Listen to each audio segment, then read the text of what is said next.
Alors bonsoir à toutes et à tous, je suis ravi de vous retrouver pour une 392e rencontre Lille et ce soir on a donc la chance de recevoir Gwenaël Bulto pour son ouvrage Malheur aux vaincus aux éditions 10-18 qui est sorti aujourd'hui même en poche, en format poche, qui était anciennement à la Manufacture de Livres qu'on connaît bien ici.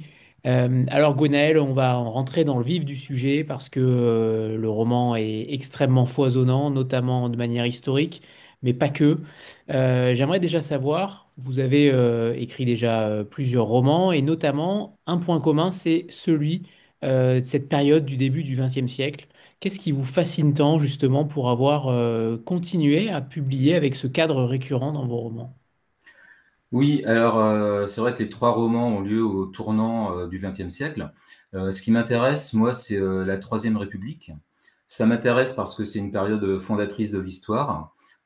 Pour la première fois, on a une société, une république qui ressemble à la nôtre. Et petit à petit, se mettent en place des lois qui structurent encore notre société. Et donc, ce cadre me plaisait, ce cadre me posait question. J'avais l'impression, en écrivant donc ces textes historiques, de parler aussi un petit peu de notre monde contemporain. Je crois que c'était toujours ça la clé en fait du roman historique. Ça nous offre un petit voyage dans le passé et ça nous permet d'offrir en fait un petit miroir de notre temps. Et cette période s'y prêtait particulièrement bien. En plus, il y avait au cours de cette période des moments très forts. L'affaire Dreyfus, que j'ai un petit peu exploité dans mon premier roman, La République des faibles. Et puis il y avait toute la question sociale que j'ai plutôt vue dans le deuxième roman, Le Grand Soir. Et donc l'autre point important à mes yeux, c'était bien sûr la colonisation qui avait vraiment beaucoup d'importance à l'époque pour les Français. C'était une république qui possédait un empire. Donc tout ça me permettait d'explorer l'histoire et surtout de faire vivre des personnages dans ces périodes-là. Alors justement, par rapport aux échos qu'on retrouve entre notre époque et celle-ci, comment vous les avez envisagés? Est-ce que ça vous a inquiété? Est-ce qu'au contraire, vous vous êtes dit que le monde continue de, entre guillemets, mal tourner? Il y a quand même des relents, on pense notamment à l'antisémitisme, là pour le coup. Euh, est-ce que véritablement c'est inquiétant? Est-ce que l'histoire se répète constamment? Comment vous avez envisagé les choses par rapport au côté contemporain du roman? Alors, disons que les romans historiques permettent d'avoir un point de repère, un point de référence qui nous permettent un petit peu de comparer. C'est vrai qu'il y a des problèmes qui sont enquistés dans nos sociétés. Donc, vous parlez de l'antisémitisme. Bon, bien sûr, l'antisémitisme à l'époque en France, en Algérie, l'antisémitisme qui est toujours présent évidemment actuellement. Donc il y a une part de mauvais instinct, je dirais, chez l'homme est récurrent et dont l'humanité n'arrive pas à se débarrasser. Après, je vous le disais, c'est un point de repère, un point de référence. C'est ma petite pierre à l'édifice pour montrer que c'est quelque chose qui dure dans le temps et qu'on n'arrive pas à résoudre malgré des efforts qui sont faits, bien sûr, au cours de l'histoire. Alors, il y a une question dans le chat de Nathalie par rapport aux personnages récurrents dans les trois romans. Il n'y en a pas, il ne me semble pas. Non. Voilà, ce sont trois histoires bien séparées, mais cela étant, la question se pose également, comment vous avez construit, entre guillemets, votre œuvre? Est-ce que vous vous êtes posé la question d'avoir un lieutenant, un commissaire, un enquêteur récurrent, comme ça se fait régulièrement, notamment pour les polars et les thrillers, ou au contraire, votre patte va au-delà d'une simple enquête, ce qui, à mon sens, est le cas. Mais pour le coup, comment vous avez façonné votre envie d'aller dans ce tissu historique, dans ce tissu du polar, de ce polar historique? Est-ce que vous avez réfléchi à la chose ou pas du tout? Est-ce qu'au contraire, les sujets vous sont venus de manière plutôt historique ou à partir de vos recherches? Alors, quand j'ai réussi à faire publier mon premier roman à la Manufacture de Livres, j'ai tout de suite, dans la foulée, proposé à Pierre Fourniau, donc l'éditeur, le sujet de deux autres romans, donc des deux romans suivants, Le Grand Soir et Malheureux vaincu. Donc j'avais une petite idée des thèmes que je voulais aborder au cours de ces romans. Quand j'ai commencé à écrire mon deuxième roman, j'ai commencé par reprendre le personnage du commissaire Soubiel, qui était dans le premier roman. Et puis finalement, je me suis rendu compte au fur et à mesure de l'écriture que je n'avais pas envie d'utiliser ce personnage. Donc je l'ai exfiltré. Donc je n'avais pas un plan extrêmement défini pour mes trois romans dès le départ, mais des thèmes. Et en fait, les thèmes, finalement, au fil de l'écriture, il y a des choses qui sont apparues, il y a des choses dont je me suis emparé. Donc tout cela n'était pas très structuré au départ dans ma tête, et ça s'est fait petit à petit. Et c'est vrai que sur les trois romans, je dis que ça forme une trilogie parce que c'est basé sur la même époque, mais en fait, les personnages, effectivement, sont complètement différents. Je n'ai pas eu donc la motivation suffisante pour utiliser un personnage récurrent. Très bien. Alors, votre roman, il se déroule à Alger en 1900 à peu près. Il y a eu des allers-retours, évidemment, quelques années auparavant. C'est une ville qui est extrêmement source de fantasmes, qui est parfois ensorcelante, qui est parfois oppressante. Vous avez décidé, c'est quasiment un personnage, hein, clairement, on sent que ça boue, ça bouillonne constamment avec les personnages. Comment vous avez, entre guillemets, travaillé la matière géographique, la matière du territoire, à travers justement cette ville qui, on n'a forcément pas très envie d'y aller à cette époque-là, clairement, mais elle a quand même un certain charme, ou en tout cas, elle a une osmose particulière, une atmosphère particulière. Oui, alors pour travailler sur cette ville que je ne connais pas du tout, hein, moi je n'y suis jamais allé, je me suis servi pas mal de photographies d'époque, de récits d'historiens également qui détaillaient comment les gens vivaient à ce moment-là à Alger. J'ai notamment utilisé un livre de Pierre Darmon, un historien, qui raconte l'histoire de l'Algérie des débuts de la conquête jusqu'à la décolonisation. Et donc ces apports-là m'ont permis de me faire une image. Alors une image fantasmée de cette ville, où l'essentiel était quand même de montrer qu'il y avait une espèce de phénomène d'apartheid, même si le mot apartheid est anachronique, entre les colons blancs et ce qu'ils appelaient les indigènes. Donc ça, c'était mon thème principal par rapport à la ville d'Alger, montrer la séparation des deux mondes. Et pour ce faire, j'ai utilisé d'une part le personnage de Catherine Hoffman, qui est une immigrée française qui est venue en Algérie, que ses parents ont emmenée en Algérie et qui est devenue une commerçante. Euh, Quelqu'un qui vient du peuple, en fait. C'est pas quelqu'un qui a des responsabilités politiques ni rien du tout. Donc un personnage lambda, ce sont les personnages dont j'aime parler. Et de l'autre côté, j'ai parlé de ces enfants algériens. Donc cette petite troupe d'enfants algériens qui se promènent dans les rues, qui essaient de survivre en cirant les chaussures, etc. Et donc c'était cette rencontre entre deux mondes, cette confrontation qui m'intéressait au premier abord pour décrire la ville d'Alger. Après, Alger était géographiquement assez simplement organisé puisqu'il y avait la Casbah. Donc c'est cette ville blanche avec les murs blanchis à la chaux que l'on voit de loin quand on arrive en bateau vers Alger. Et puis tout autour, une ville qui ressemble à une ville française avec des immeubles haussmanniens et donc qui sont occupés par les colons. Donc c'est vrai que la géographie de cette ville d'Alger est un petit peu à part et est assez finalement représentative de cette colonisation où on a deux mondes qui vivent l'un à côté de l'autre et qui ne se côtoient pas forcément. Je suis toujours impressionné par les auteurs qui arrivent avec des faits historiques, avec des photos, une matière photographique, arrivent à transformer la matière historique en une fiction, arriver à combler les trous. Comment vous arrivez à combler justement ces trous historiques qu'est-ce qui marche, entre guillemets, dans le cerveau d'un écrivain pour que ça soit de plus en plus crédible? Alors, la documentation apporte de la matière. Il y a la matière donc géographique, les décors, la matière historique avec des petits événements.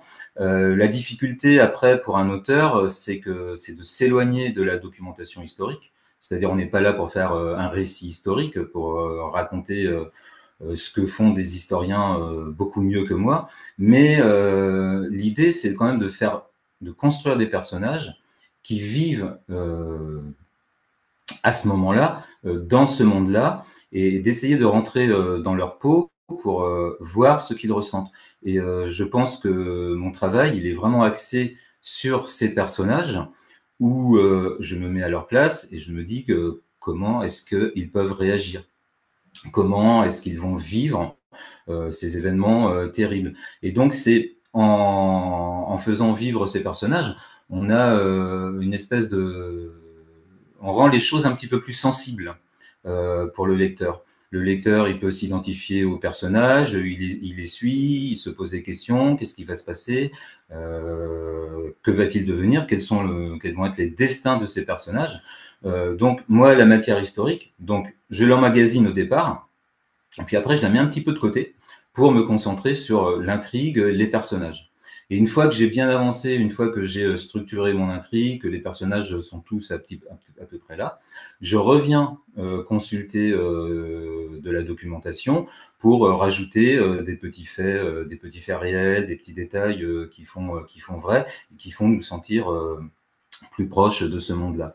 Donc il y a un aller-retour dans la documentation, mais la base principale, c'est de ne pas oublier l'intrigue et les personnages. Enfin, en tout cas, c'est ma manière de procéder. Très bien. Alors, tout à l'heure, on parlait de l'antisémitisme. C'est véritablement une période marquée par ce fléau, notamment en écho à l'affaire Dreyfus, que ça arrive un petit peu plus tard. Mais j'aimerais savoir comment vous avez traité le sujet, combien de sources vous avez eues finalement par rapport à ça, et notamment par rapport à ce certain Max Régis, qui lui a réellement existé. Je vais lire un extrait, notamment. Une blague courait à Alger. Les Français voteraient volontiers pour une chèvre, du moment qu'elle fut antisémite. Certains d'entre eux se donnaient encore du mort aux Juifs en guise de salut. Le rêve d'une ville débarrassée de ses parasites persistait.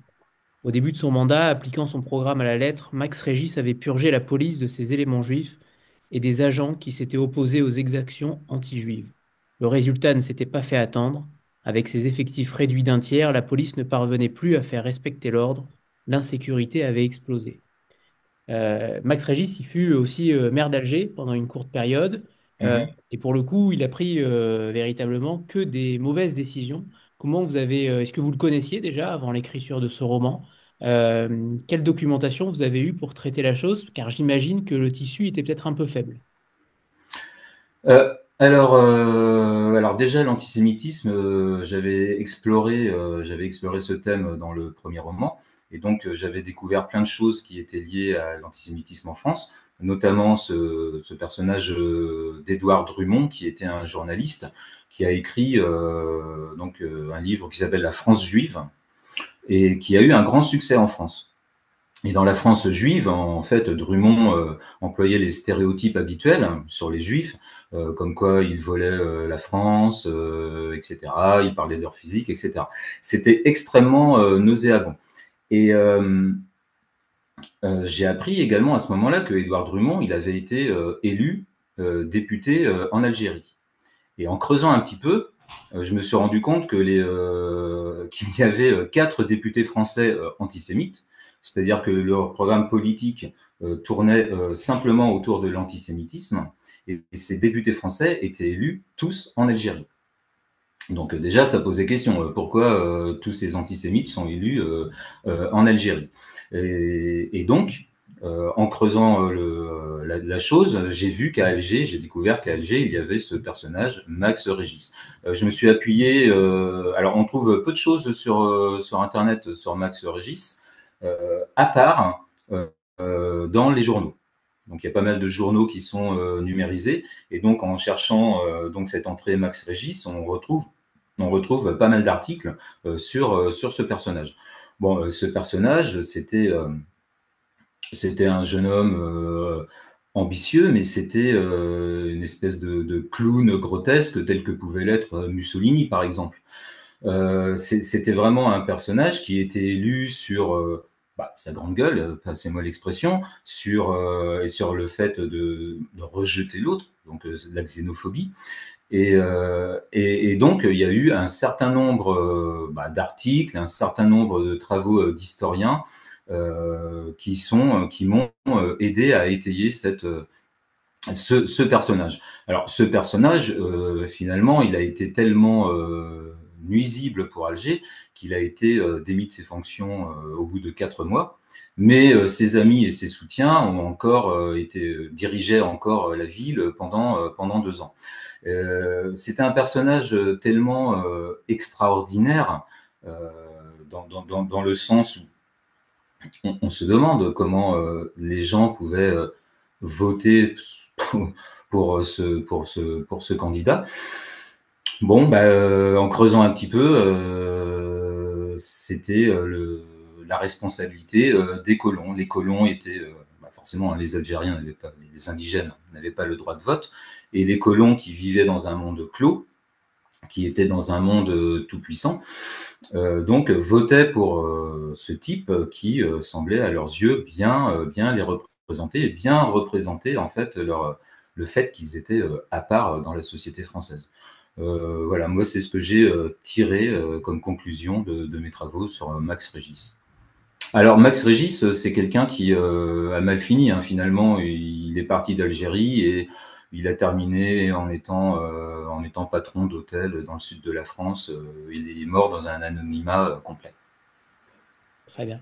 Alors, évidemment, il y a aussi un meurtre, et pas qu'un, il y en a six pour le coup. Tout débute par cela, donc vous n'y êtes pas allé de main morte. On va voir si si ces meurtres ont déjà existé aussi, vous allez nous en parler. Deux colons richissimes, trois tirailleurs africains et une domestique au sein même d'une seule maison. Donc, une unité de lieu et de temps pour ce crime-là. Comment vous façonnez aussi la matière du crime? Et tous les éléments qui s'en suivent, que ce soit l'arme, que ce soit la résolution, finalement, qu'est-ce qui vous donne envie d'aller vers un tel crime? Alors c'est amusant, enfin comme question en fait, c'est intéressant parce que ce qui se passe à Alger, c'est pas la première matière du roman, c'est pas la première chose que j'ai eue en tête quand j'ai composé le roman. Je dirais que j'ai assemblé trois éléments. Le premier élément, c'était les bagues militaires, Biribi. Le deuxième élément, ça a été une expédition coloniale Voulais-Chanoine en Afrique. Et à partir du moment où j'ai eu envie d'écrire sur cette mission française, cette mission coloniale, le crime en fait m'est apparu et m'est apparu comme devant avoir lieu à Alger. Et donc, une fois que j'ai eu en fait l'idée du crime, le massacre s'imposait. Et donc c'est vrai que le massacre, alors souvent parce que dans le roman policier, on commence par le crime, et puis après il y a la résolution du crime, etc. Mais moi, il y a eu tout un monde qui s'est construit finalement autour, et le crime est venu en dernier, comme finalement une conséquence logique du monde que je voulais mettre en place. Et donc après, la résolution du crime permettait d'explorer tous les éléments qui avaient rendu les conditions de ce crime possibles. Très bien. Alors, on va revenir justement sur les deux éléments que vous avez cités, que ce soit l'expédition Voulez-Chanoine ou les bagnes Biribi. Justement, pour ces bagnes Biribi, tout commence avec ce soldat René Josse et qui finit directement au bagne pour finalement très peu de choses, hein. À l'époque, on était sanctionné il s'est simplement évadé avec son amie Hélène, dont il est tombé amoureux. Il s'est simplement évadé. Il n'avait pas de ticket de transport, notamment.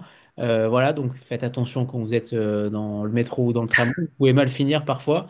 Et donc, je vais citer un extrait qui montre bien finalement ce qui s'y passe au bagne de manière très parcellaire, mais ça commence comme ça. Le sergent le frappe, lui crache dessus et l'envoie chez le coiffeur. La règle à Biribi, crâne rasé, à blanc, port de la moustache interdit. Quand il voit le résultat dans le miroir, Joss sent monter les larmes. L'homme qu'il était a disparu. Il rumine sa vengeance à voix basse. Calme-toi, petit, lui glisse le merlan. Pour survivre à Biribi, il faut suivre deux règles. Tu fermes ta gueule devant les chaouches et tu cognes les emmerdeurs pour te faire respecter. Qu'est-ce qui s'y passait de plus dans ces bagnes-là? Ce n'est que le préambule, hein, on est au tout début du livre pour le coup, mais on voit petit à petit monter les exactions, monter les sévices de ce qui s'y passe, comment vous avez découvert ça, et ensuite finalement, alors pour beaucoup, certains n'ont pas encore lu le livre, hein, il est sorti là en poche, en tout cas aujourd'hui, ils l'ont reçu peut-être qu'aujourd'hui. Comment vous pourriez décrire cet endroit, ce bagne, ces bagnes, dans lesquels vous mettez autant de violence tout en étant extrêmement sobre dans l'écriture? Alors moi, j'ai découvert ça grâce à un autre livre de la Manufacture, un recueil de photographies. Je le montre hein, puisque je l'avais préparé. Ça s'appelle Mauvais garçon et c'est un livre qui recense en fait les tatouages des bagnards militaires de l'époque. Et donc il y avait il se faisait plein de tatouages qui avaient des sens, des significations différentes. Et ça m'a fait une entrée par la photographie un petit peu extraordinaire. Bon, on voit peut-être pas très bien sur l'écran, mais on voit l'idée. Donc, à partir de ces découvertes photographiques, je me suis servi d'un livre de Dominique Khalifa, un historien spécialiste du 19e siècle, de la fin du 19e siècle, de la Troisième République, qui s'appelait justement Biribi. Et c'est là que j'ai découvert tout ce qui était donc l'univers incroyable des bagnes militaires français. Donc effectivement, il fallait peu de choses pour se retrouver. Enfin, disons qu'au départ, il fallait peu de choses pour se retrouver à faire son service militaire en Afrique. Donc il suffisait effectivement d'avoir une ligne dans son casier et puis, on était punis, on se retrouvait à passer 2 ans en Afrique. C'était déjà un petit peu compliqué. Et là-bas, il suffisait de faire quelques bêtises ou de manquer de chance, et on pouvait être condamné au bagne militaire. Ça se faisait très très facilement. Ces bagnes militaires, c'était des mouroirs. C'était des travaux forcés en Algérie. On se rend bien compte, les pauvres gens qui venaient du nord de la France, qui connaissaient le froid et la pluie, qui se retrouvaient là-bas, souffraient énormément. En fait, les colonies, les bagues militaires, ça a un aspect extrêmement punitif qui est un aspect important de la Troisième République et de la société française de l'époque. Les châtiments corporels étaient fréquents et il y a eu un nombre de morts. Conditions d'hygiène déplorables, syphilis, etc., etc. Moi, j'avais envie de montrer cet aspect aussi de la colonisation, où on externalise finalement la punition et on l'envoie en Afrique. Ça m'a fait penser un petit peu quand j'ai entendu Darmanin récemment, le ministre, parler d'ouvrir une prison en Guyane. Donc il y a eu quelque chose qui a provoqué cette réminiscence en moi des bagnes. C'est assez frappant. Donc les bagnes militaires, un point important pour une entrée dans le roman. Ensuite, on retrouve un petit peu les bagnards militaires parce que ce sont eux que l'on soupçonne au départ du massacre dans la villa. Et donc, il y aura une petite exploration de Biribi. Voilà quoi, c'est quelque chose qui m'a vraiment marqué moi par rapport aux photographies, par rapport à ce que j'ai découvert, et ça me semblait, ça faisait partie de mon roman. En fait, c'était important pour l'équilibre de mon roman. C'est comme ça que je l'ai intégré. On parle souvent de vous, Gwenaël, comme un auteur aussi, un romancier politique. Alors, on peut dire tout ce qu'on veut dans le mot politique finalement, mais comment vous abordez la question, notamment par rapport, alors moi j'y ai pensé, j'ai pensé à ça en vous lisant, le fait de dire que la France a un passé extrêmement noir, notamment avec ses atrocités de colonisation en Algérie, et que cela ne nous permet pas forcément de donner des leçons de morale aux autres. Alors, je ne sais pas si vous l'avez vécu aussi ainsi, mais pour le coup, à chaque fois qu'on parle des exactions françaises, est-ce que vous vous dites aussi, finalement, est-ce qu'on a le droit de s'ingérer ici ou là dans le monde, dans certaines affaires, alors qu'on a fait potentiellement la même chose, voire pire? Alors moi, quand j'écris, j'ai pas le dessein de donner des leçons de morale ou de dire bah voilà, on a fait ça, donc il faut qu'on reste à nos places après. Je parle d'une période à un moment donné. Je parle de choses qui moi m'intéressent et il faut vraiment avoir ce ressort interne pour parler de choses politiques, par exemple. Mais ce n'est pas, j'ai pas envie de faire de la propagande politique à travers mes livres ou de faire œuvre de moraliste. C'est pas ça. Euh, Par rapport à l'Algérie, moi j'avais envie de parler de cette période parce que c'est, enfin de cette période en 1900 parce que on n'en parle jamais également. Bon, ça correspondait à ce que j'avais, à la période que j'avais utilisée dans mes deux premiers romans, mais c'est vrai que pour l'Algérie, on parle beaucoup de la conquête, donc autour des années 1850. Bah, on parle beaucoup de la guerre d'Algérie, effectivement, donc l'entrée et la sortie de la colonisation. Et en fait, dedans, il y a quand même une période de plus de 100 ans où il s'est passé plein de choses. Donc, moi, j'avais plus peut-être envie de faire œuvre pédagogique, rappeler des choses qui se sont passées, dire, ben voilà, à cette époque, c'était comme ça en Algérie. Peu de gens le savent, évidemment, c'est quand même des connaissances qui sont assez pointues, mais c'était pas du tout pour me poser, comme je disais, en disant bah attention, en étant moraliste. Là, c'est pas du tout ce que j'ai en tête quand je suis romancier, ça me traverse même pas l'esprit. C'est vraiment, j'ai envie de faire une fiction, de rendre les choses un petit peu sensibles, hein, comme je disais tout à l'heure, mais pas du tout de faire mon maître d'école. Quand je dis maître d'école, parce que je suis professeur des écoles, donc ce n'est pas quelque chose que j'ai envie de montrer au travers de mes romans. Justement, j'allais y venir. En effet, vous êtes professeur des écoles. Est-ce que cette profession, elle insuffle quelque chose aussi dans votre souffle romanesque, notamment dans le côté pédagogique? C'est vrai qu'on ne s'y perd jamais dans ce genre d'ouvrage. On pourrait potentiellement s'y perdre et c'est jamais le cas. On a l'impression que c'est d'une immense fluidité, notamment dans tout ce qui est historique. Est-ce que l'écriture est une soupape pour vous pour sortir de ce cadre pédagogique ou au contraire, ça permet de lier les deux? Comment ces deux casquettes permettent d'interagir entre elles? Est-ce qu'elles le font? Alors c'est vrai que alors moi j'ai toujours aimé écrire. Ça c'est quelque chose que j'ai toujours fait en parallèle de toutes mes activités. Quand j'étais jeune, quand j'étais ado, j'ai toujours écrit. C'est vraiment quelque chose que j'ai en moi, que j'ai mis en veilleuse pendant un certain temps, que je réutilise maintenant. C'est une grande satisfaction et un grand aboutissement pour moi de pouvoir publier des romans. Le lien avec le travail. euh, Disons que quand je suis fatigué de mon travail, je me mets à écrire, je retrouve de l'énergie pour écrire. Et quand je suis fatigué de l'écriture, je retrouve mon travail avec plaisir. Peut-être que le lien, en fait, il se passe avec le rapport à l'enfance. Parce que dans plusieurs de mes romans, on retrouve des personnages enfants. Ce qui, dans des romans historiques, n'est pas toujours extrêmement fréquent. Mais j'aime bien utiliser des personnages d'enfants.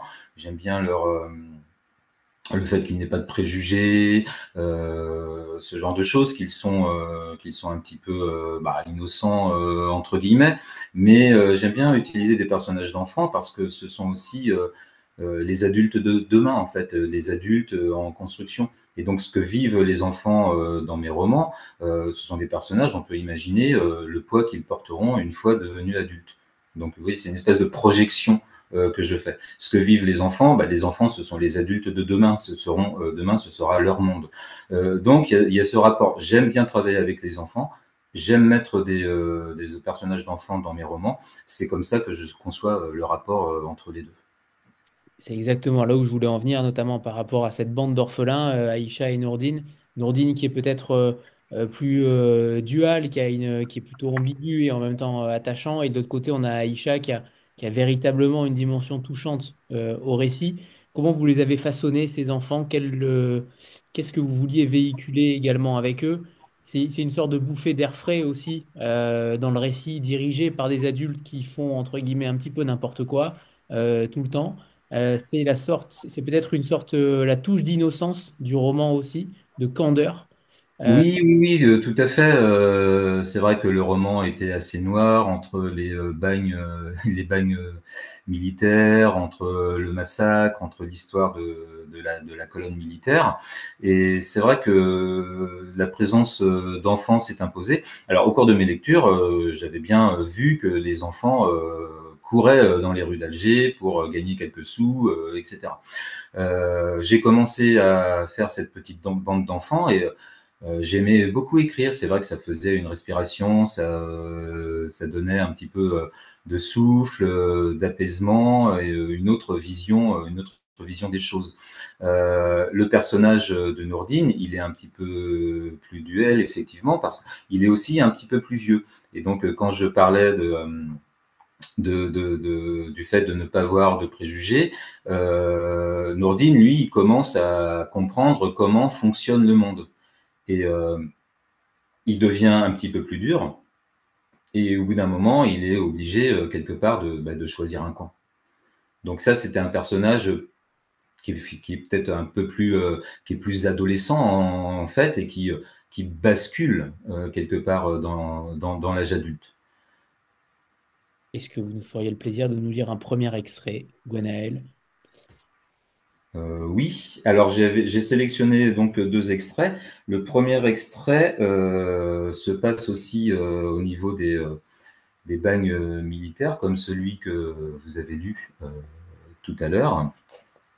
Et donc, je lis le passage où René Josse, ce jeune homme qui va se retrouver dans les bagnes militaires, il passe justement devant le tribunal militaire. Un général à gueule de basset préside le tribunal. Tout tombe dans son visage, ses oreilles, ses paupières, ses joues, son nez. Josse lui rentrerait ses airs paternels dans la gorge. Il l'étoufferait avec sa fausse commisération. Il ne se prive pas de le lui faire savoir, en le singeant, haletant comme un chien, et poussant des aboiements, jusqu'à ce qu'un gardien le réduise au silence, par des coups de poing dans l'oreille. Le général soupire. Encore un de ces tarés susceptibles de saper le moral de la nation, à mettre dans le même sac que les révolutionnaires et les pédérastes. L'État ne sait pas quoi en faire, alors il les envoie en Afrique. C'est un problème. Avec de vraies troupes, le continent tout entier serait français depuis longtemps. Le général en a ras-le-képi. Après délibération, le tribunal militaire condamne Josse à 2 ans de compagnie disciplinaire. Compagnie disciplinaire demande-t-il. Kesako.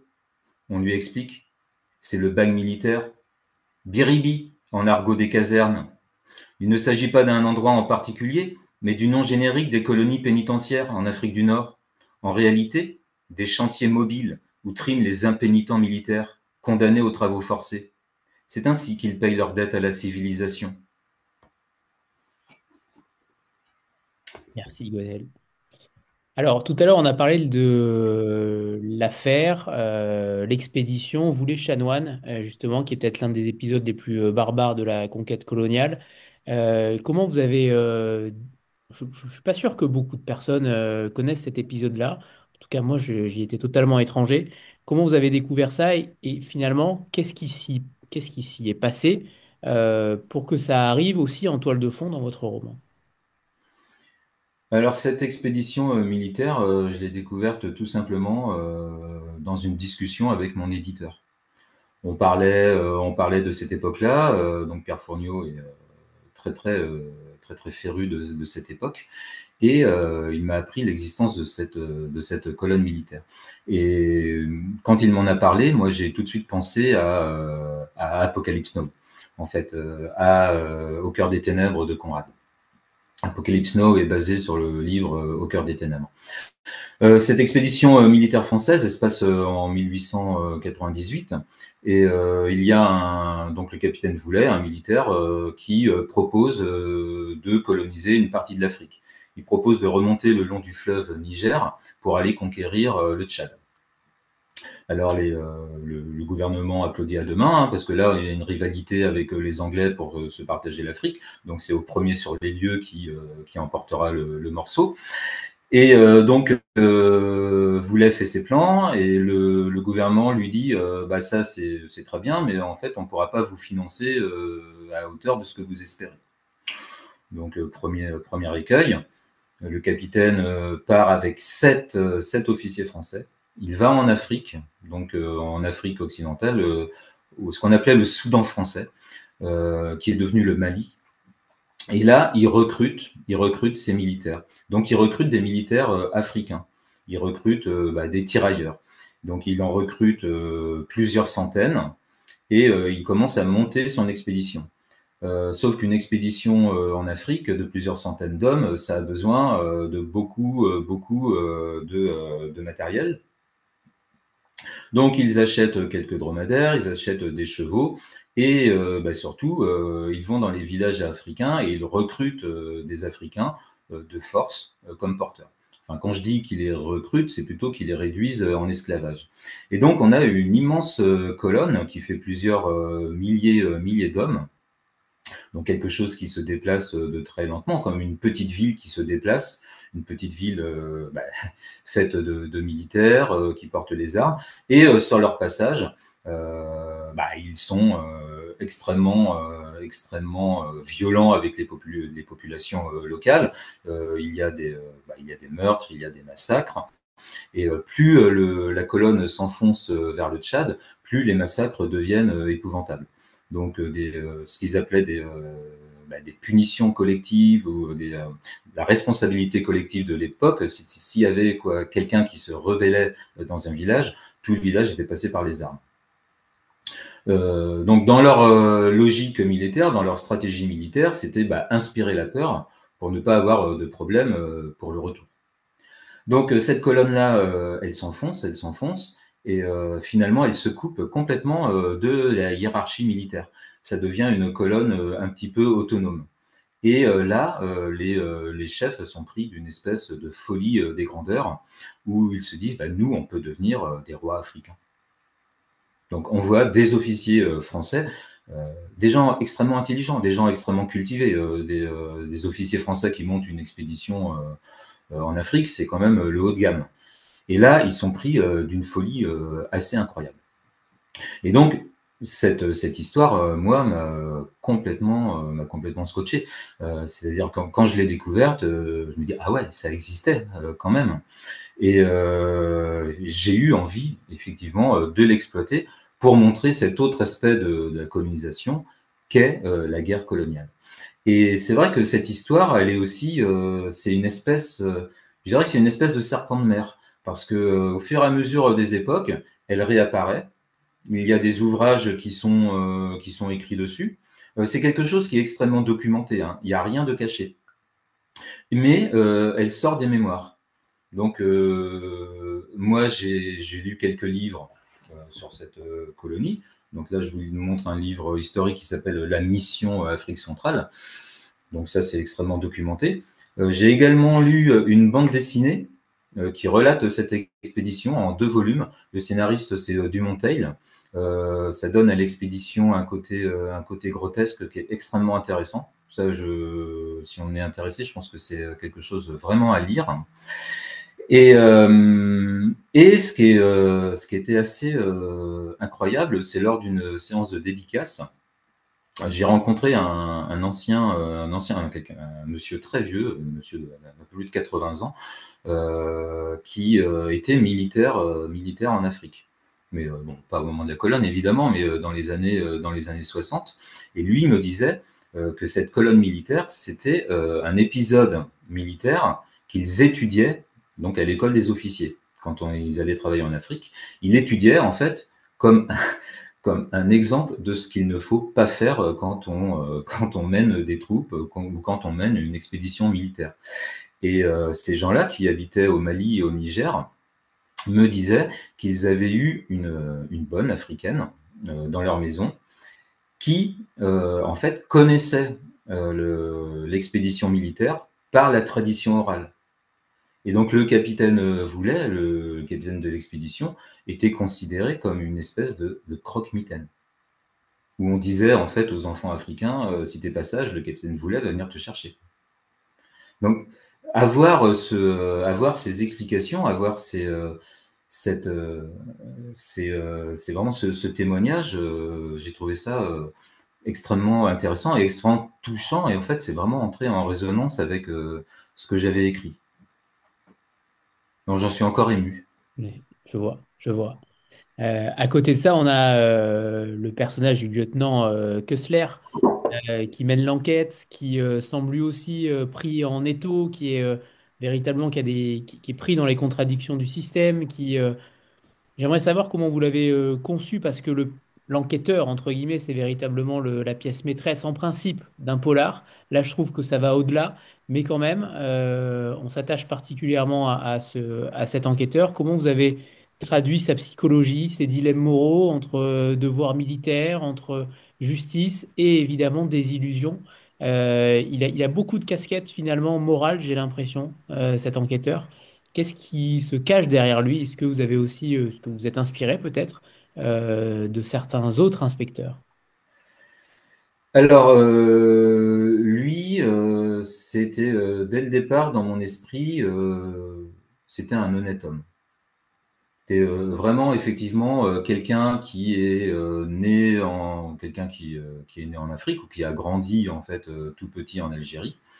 Quelqu'un qui a fait des études pour devenir officier, et puis qui revient en Algérie parce qu'il veut rendre quelque chose au pays qu'il a vu grandir. Et donc lui, en tant qu'officier blanc, il est représentatif de la colonisation. Mais on voit que dans ses rapports avec les tirailleurs, lui, il est dénué de préjugés également. Ou s'il a des préjugés, il est capable de faire un pas de côté pour revenir dessus. C'est quelque chose que j'ai essayé de montrer dès le début quand il rencontre le tirailleur, Omar Souleyman, où il commence à essayer de lui parler en langage petit nègre, et le tirailleur lui répond non mais là, non mais je peux parler normalement si c'est pas la peine d'aller jusque-là. Donc, c'est un homme de son époque qui a des préjugés, mais qui est capable de les surmonter quand il est confronté à la réalité. Ça, c'était important pour moi. L'autre chose, comme il était né en Afrique, en Algérie, donc il avait ce lien avec le personnage féminin du roman, Catherine Hoffman, dont on a parlé tout à l'heure.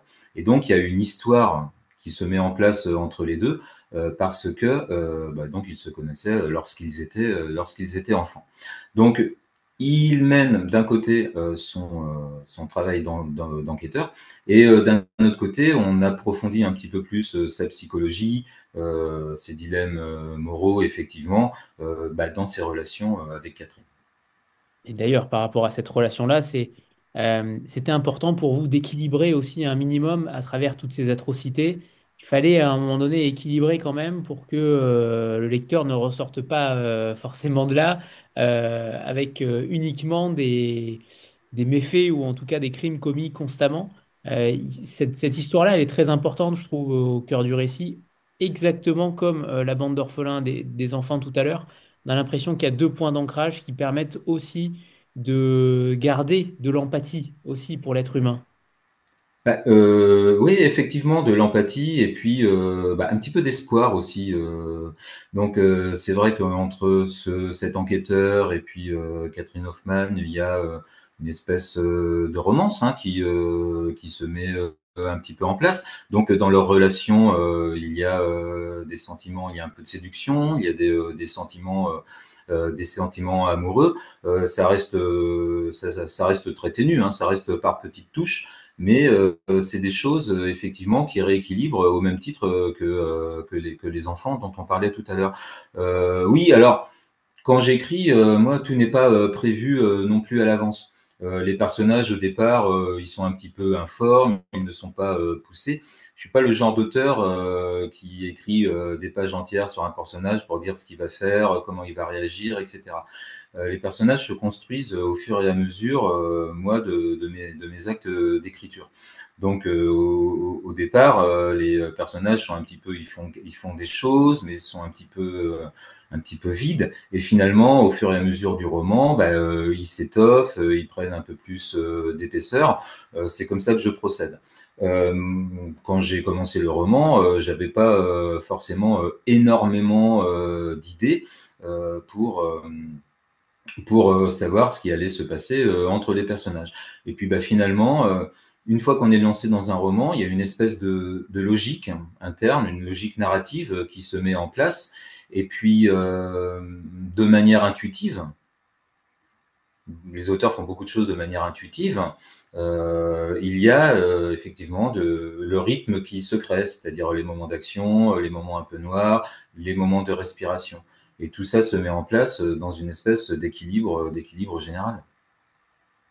J'ai cru comprendre que vous aviez écrit des nouvelles avant le roman, avant les romans. Et qu'est-ce que ça vous a apporté au niveau de la simplicité des choses, de faire court pour faire juste, pour faire fort, et sur l'enchaînement peut-être des événements au sein d'un polar? Qu'est-ce que ça vous a apporté? Est-ce que c'est quelque chose qui va peut-être ressurgir aussi à un moment donné dans votre carrière d'écrivain? Quel est le lien justement avec ces nouvelles? Vous êtes passé de quasiment peu à beaucoup finalement pour le roman. Qu'est-ce qui s'est passé Oui, pour avoir un oui. déclic? Alors, la nouvelle, ça a été mon école d'écriture. Je vous ai dit tout à l'heure que bah, j'ai toujours aimé écrire, donc j'avais beaucoup écrit jusqu'à l'âge de 25 ans sans concrétiser quoi que ce soit. Et puis je me suis remis à écrire plus tard, autour de la quarantaine. Et bah, j'ai toujours beaucoup lu hein, entre-temps. Et quand je me suis remis à écrire, c'est parce que j'avais vraiment bah, cette volonté d'écrire et puis bah, je voulais montrer mes textes. Et bah, j'ai découvert qu'il y avait beaucoup de concours de nouvelles qui existaient, dont on pouvait trouver les adresses, les thèmes sur Internet. Et je me suis mis à écrire des nouvelles à la chaîne. Et ça a été mon école d'écriture. C'est en écrivant des nouvelles que bah, j'ai compris qu'il fallait réécrire beaucoup, qu'il fallait simplifier, qu'il fallait aller à l'essentiel, qu'il fallait dégraisser un texte, même si c'est pas un joli mot, c'est souvent ce qu'il faut faire. Et c'est petit à petit que j'ai intégré ça en écrivant moi-même. Et donc je participais à des concours de nouvelles et petit à petit mes nouvelles bah, se sont fait remarquer, ce qui m'a beaucoup stimulé et beaucoup encouragé à continuer. Et quand les nouvelles se faisaient remarquer, c'était la plupart du temps des nouvelles policières. Donc, c'est-à-dire qu'il y avait quelque chose qui résonnait en moi ou qui, dans la construction, faisait que ça plaisait un petit peu plus aux gens. Et moi, comme j'étais amateur de polar, pas que ça, je lis un petit peu de tout, hein, euh, ça a été vraiment important pour moi. En 2017, donc j'ai participé au concours de nouvelles de Quai du Polar. Et donc ma nouvelle a eu le prix et bon j'ai été invité là-bas, j'ai découvert ce monde-là et je me suis dit que bah, en fait c'était vraiment quelque chose que je ne voulais pas quitter. C'était vraiment quelque chose qui me plaisait, donc bah, écrire, parler de mes textes, rencontrer le public, rencontrer les lecteurs, c'est quelque chose qui est pour moi extrêmement important.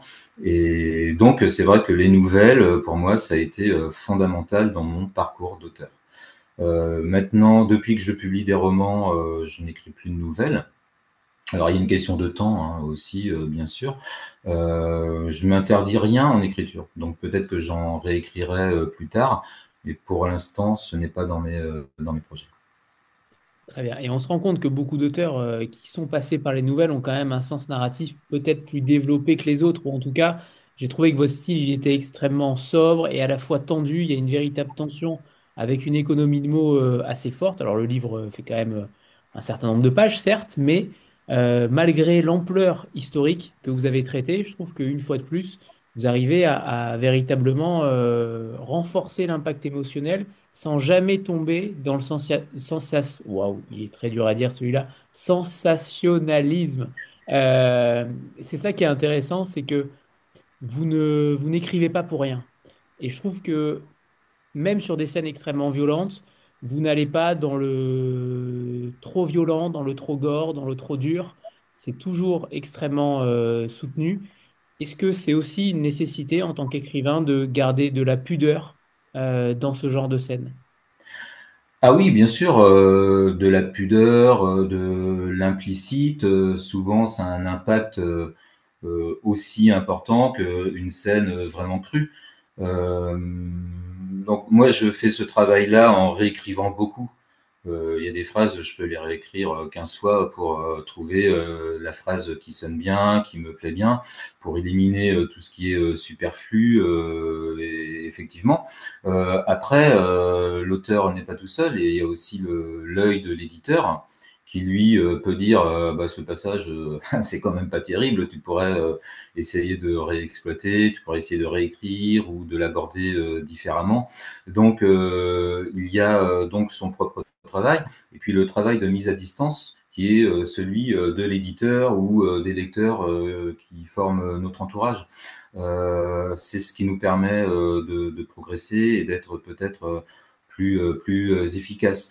Il n'y a pas besoin d'être cru pour provoquer une émotion chez le lecteur. Et ça, c'est quelque chose qui est important à saisir et qui demande un gros travail de réécriture. Mais bon, ça permet aussi de resserrer les choses, d'être plus efficace. Mais en tout cas, merci pour les compliments. Avec plaisir. J'aimerais qu'on parle du titre, parce que Malheur aux vaincus, ça sonne véritablement comme une sorte de sentence implacable, impitoyable, et on a l'impression que dans cette histoire, il n'y a que des vaincus ou presque. Euh, pour vous, est-ce que dans l'histoire avec un grand H et dans cette histoire avec un petit H, euh, est-ce que finalement on est vainqueur à un moment donné de l'histoire? Et j'aimerais bien que vous nous expliquiez peut-être aussi cette injonction, ou presque, de malheur aux vaincus. Oui, alors malheureux vaincu, c'est Vae victis, c'est une phrase latine qui a été prononcée quelques siècles avant Jésus-Christ par un guerrier gaulois, Brennus. On connaît le bouclier de Brennus pour le rugby. Donc Brennus qui avait battu les Romains et qui donc pour se retirer de Rome demandait une rançon. Et donc pour cette rançon, normalement il y avait des règles en fait qui étaient stipulées. Fallait que donner l'équivalent en or du poids du guerrier, etc.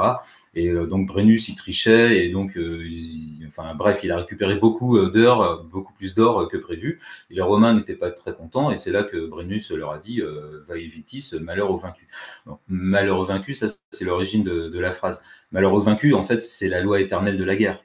C'est-à-dire que quand une guerre commence, n'importe quelle guerre, il vaut mieux l'emporter. Parce que sinon, il arrive forcément des horreurs. Donc c'était dans ce sens-là que j'ai utilisé le titre. Par rapport à la guerre coloniale, bien sûr, donc malheur aux vaincus, malheur aux colonisés, par rapport aux bagnards de Biribi, donc eux aussi ce sont des vaincus, bien sûr, et donc par rapport même finalement aux personnages qui étaient susceptibles d'être considérés comme des vainqueurs.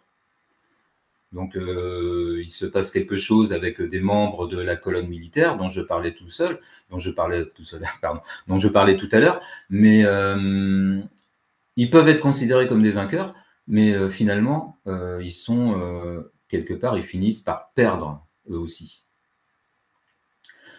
Sauf que à la fin, quand même, dans le dernier épisode en fait de Malheureux vaincu, il y a quand même une petite lueur d'espoir et il n'y a pas que des vaincus. Je tiens quand même. En fait, je ne savais pas comment allait finir le roman et finalement, ça s'est imposé. Donc, je n'en dirai pas plus pour ceux qui l'ont lu, mais on finit quand même sur une note légèrement positive. C'est ça, légèrement positive. Euh, je demande à chaque auteur, chaque semaine, deux questions. Je pose deux questions récurrentes, celle de l'auteur méconnu et du personnage de fiction. On va commencer par l'auteur méconnu que vous aimeriez remettre en avant. Un auteur, un livre que vous trouvez un petit peu oublié, que vous aimeriez remettre au goût du jour. Qui avez-vous choisi, Gwenaël? Oui, alors j'ai choisi bon, un auteur, je ne sais pas s'il est complètement méconnu, mais c'est donc un auteur qui s'appelle Charles Williams, qui a été publié à la série noire entre les années 50 et les années 70. C'est un auteur qui a beaucoup écrit de romans noirs. Plusieurs d'entre eux ont été mis en film. Il y a eu un film, par exemple, Fantasia chez les Ploucs, qui est un film euh, comment il s'appelle son nom m'échappe, un film français en tout cas. Et il y a eu également un film de Truffaut qui a été fait à partir des romans de Charles Williams. Ce roman-là, La fille des collines, c'est le premier roman de Charles Williams. Il a été publié en 1951 aux États-Unis, mais il a été traduit que tardivement en France et il est publié chez Rivage. C'est un roman noir qu'on pourrait appeler maintenant un rural noir. Ça se passe dans la campagne américaine. Il y a une histoire en fait il y a un drame familial, un triangle amoureux entre deux frères qui sont amoureux de la même femme. Et c'est vraiment, je trouve, la quintessence du rural noir. Et c'est un livre que je relis régulièrement avec plaisir. Et donc, je trouve que Charles Williams, c'est quelqu'un qui est un petit peu oublié et j'avais envie de le remettre au goût du jour. Et évidemment, c'est un polar. Alors, c'est un roman noir, il n'y a pas vraiment d'enquête policière. Donc là, on parlerait plus, il n'y a pas vraiment de crime qui est commis. Donc, on est plus dans quelque chose euh, d'atmosphère sombre, un peu oppressante, avec des dialogues qui sonnent très modernes pour l'époque. Donc, vraiment. Très Mais bien. il n'y a pas vraiment d'enquêteur. Ok, super choix. Alors, on va prendre une photo de groupe, comme on en a l'habitude. Voilà. 3, 2, 1. C'est bon, parfait. Et il est temps de la deuxième question où je demande à chaque auteur de se transposer dans un personnage de fiction. Donc, peu importe que ce soit au cinéma, que ce soit en dessin animé, que ce soit en BD, que ce soit en roman, pendant 24 heures. Et est-ce que vous changeriez sa destinée, Gwenaël? Alors, j'ai cherché, et puis mon choix s'est porté sur un enfant, ce qui reste cohérent. Et donc cet enfant, c'est tout simplement Gavroche des Misérables. Et donc, quand j'ai lu Les Misérables au collège, j'étais absolument fasciné par ce personnage, le fils des Thénardier, l'enfant de la rue, qui survit à tout, qui est très malin, qui est roublard, qui a cette espèce de gouaille parisienne, vraiment un personnage que j'aimais beaucoup. Et donc, son destin m'a beaucoup attristé dans le livre.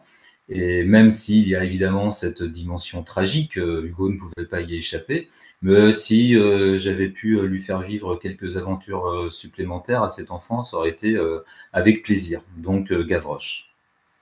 Très intéressant et qui sonne clairement juste aussi. On a l'impression que oui, ça ne pouvait être que lui. Quand on y réfléchit bien, Ça résonne particulièrement avec les enfants des rues d'Alger de mon livre également.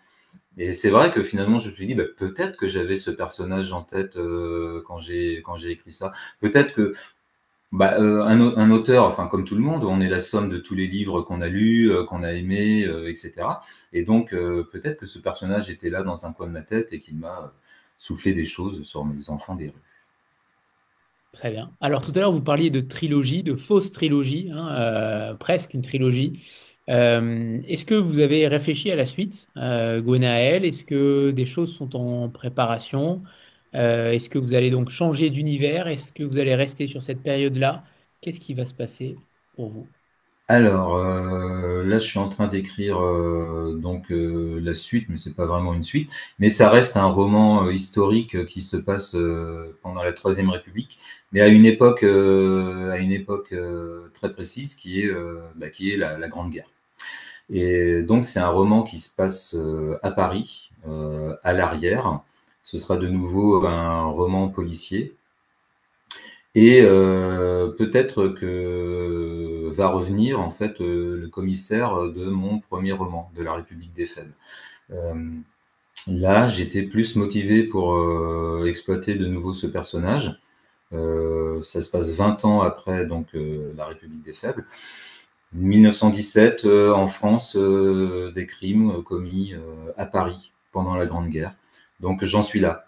Ça reste la Troisième République, mais c'est quand même quelque chose qui est à part. Je dirais pas que ça fait partie de l'ensemble que forment mes trois premiers romans.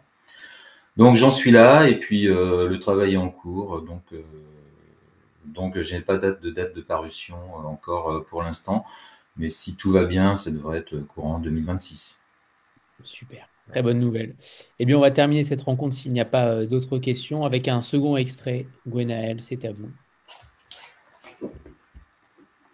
Alors, j'ai choisi un extrait qui se passe dans la colonne militaire, hein, qui se passe entre le sous-officier, qui est le personnage central des épisodes de la colonne.